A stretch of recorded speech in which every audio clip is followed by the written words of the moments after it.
Pour cette structure particulière, dès l'achèvement de cette opération, des contrôles ont été faits par des bureaux d'études pour surveiller que les entreprises, que l'architecte a bien mis en place donc, les réglementations paracycloniques.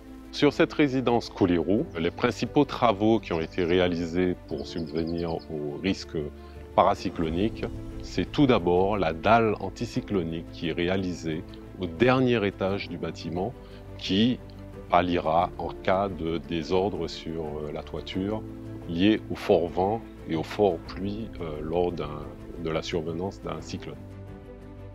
Sur la structure, en dehors de la dalle anticyclonique, nous mettons en place des éléments de façade qui sont prêts à résister donc à des événements cycloniques.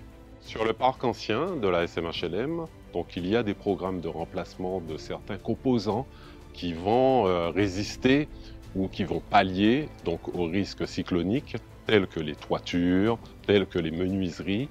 Donc en fin de vie, ces éléments-là sont remplacés régulièrement. Les durées de vie des composants sont différentes.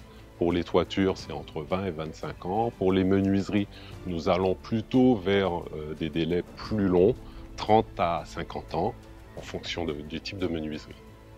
Lors d'un événement cyclonique, sur l'habitat collectif, les bons gestes sont les mêmes que dans l'habitat individuel.